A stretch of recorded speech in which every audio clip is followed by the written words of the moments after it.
Programa ay rated PG. Patnubay at gabay ng magulang ay kailangan sa mga batang manonood. Ngayong gabi sa Giorno.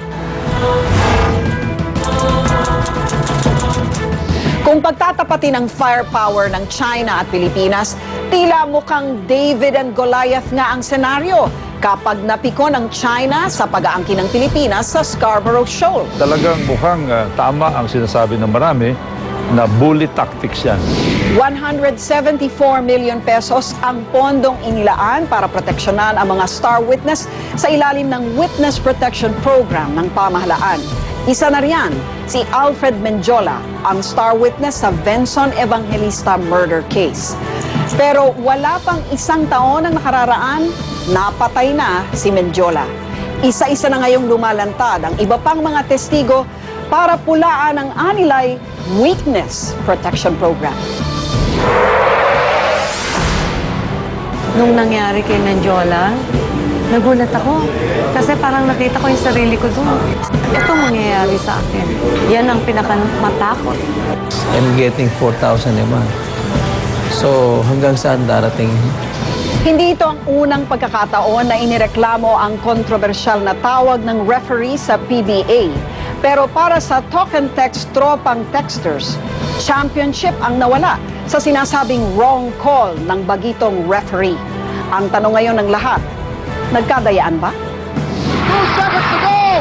Referee's judgment is always subjective. And that's the problem really, because referees are also human. And we have to rely on the referees, because if you overrule a referee's subjective judgment, it can lead to chaos. Himayin natin ang iba't ibang issue at timbangin ang iba't ibang perspektibo. Lahat ng yan ngayong gabi. Ako po si Lucy Cruz Valdez, ang inyong Giorno. Nakakita ka ng NPA niya, papatayin mo pa siya. 2 lone Mangyan leaders were lost. Ano ang estado ng laban ng pamahalaan sa mga pirata? Susunod na mitsa ng giyera, tubig. Ano ang tunay na kalagayan ng Philippine Labor Force?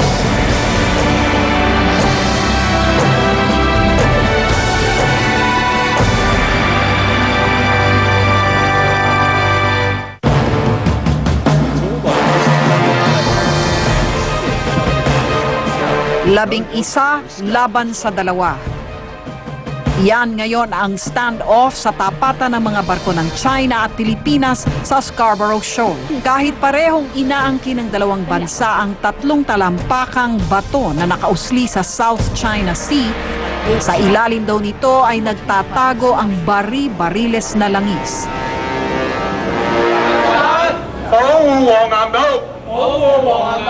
Pero habang ang ihip lang ng hangin ang naririnig sa gitna ng malawak na karagatan ng Scarborough Shoal, kakaibang ugong ng tensyon ang naririnig sa iba't ibang panig ng mundo. Mula sa mga militanteng Pinoy, Assert Philippine sovereignty, asking and demanding the Chinese government to immediately and unconditionally pull out all of its sea vessels in the area. hanggang sa mga nasyonalistang Chino, Huangyan Island is an integral part of our sovereignty, so we will not tolerate any kind of legitimate activities being held over there. hindi rin nagpahuli ang mga lider ng dalawang bansa. We want to respect your rights, please respect ours. The current situation at Huangyan Island is unilaterally caused by the Philippines, and over the recent days, the Philippine side escalated the situation. Napipiko na raw ang China sa Pilipinas, kaya unti-unti na raw nitong ginigipit ang Pilipinas. Una na rito ay ang pagpapauwi ng mga turistang Chino kahit pa narito na sila sa Pilipinas. It's not fun in the Philippines, sabi raw ng kanilang gobyerno. Ang dating paborito nilang prutas na saging, inaayawan na ngayon dahil daw sa peste. Binoykot na, mukhang pinintasan pa. Bilang dating National Security Advisor, alam ni Roy Logoles kung hanggang saan ang impluwensya ng China sa Pilipinas. Dadaanin ka na sa laki. Pagkatapos gagamit pa ng economic muscle. Siyempre, yung export natin, mga banana, balita, mga mahigit 1 bilyon na ang maaring mawala dyan. yung number 4 sila ng mga tourist arrivals, yun din ginagamit nila. Ginagamit parang foul na yung usapan eh. Dapat diplomatic. Pero hindi lang sa ekonomiya sila Goliath, kundi maging sa kanilang kakayanang sumabak sa gyera. Ditong nakaraang buwan lang, nagsagawa sila ng naval exercise kasama ang bansang Russia. Hindi ito basta-basta practice dahil aktwal na nagpasabog ng kanyon at bomba ang ilang warships ng parehong bansa. Yun nga lang, wala silang target na kalaban. Samantalang ang Pilipinas, puro segunda mano ang ating mga barko. Sa balikatan exercises kamakailan, pinahihiram at pinahawak lang tayo ng bagong gamit ng Amerika. Bihirang magpa-interview si Foreign Secretary Albert Del Rosario pero pinaunlakan niya ang Giorno para pag-usapan namin ang mga isyong may kinalaman sa Scarborough Shoal. Una na rito ay ang di umano'y kakulangan ng Amerika na magbigay ng hayagang suporta sa Pilipinas. Where the United States stands in terms of our position on the Scarborough Shoal standoff with China right now. Do they support us? The position the U.S. has taken is essentially to say that they want the issue to be resolved peacefully. That's one. Secondly is they want it to be resolved in accordance with the rule of law. Tiwala si Del Rosario na sakaling tahasang salakayin ng China ang Pilipinas, tsak na makikisanib puwersa ang Amerika sa ating bansa. There is a commitment for joint action on the part of the Philippines and the United States to come to each other's assistance in the event either one is attacked.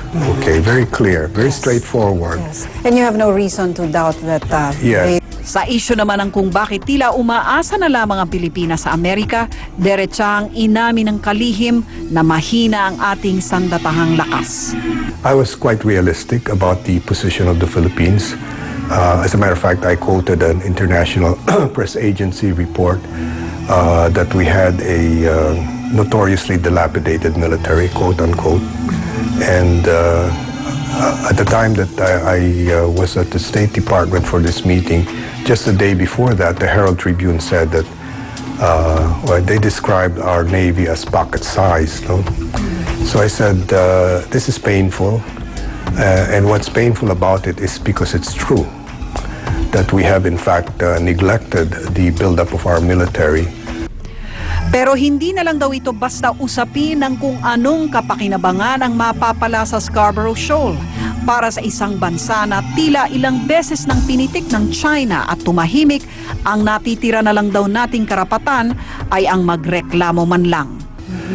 I don't think that anyone perceives a war being started because it's not in the interest of anyone to start a war.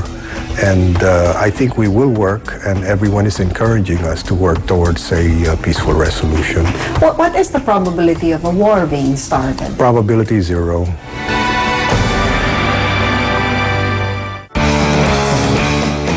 Don't go away. Magbabalik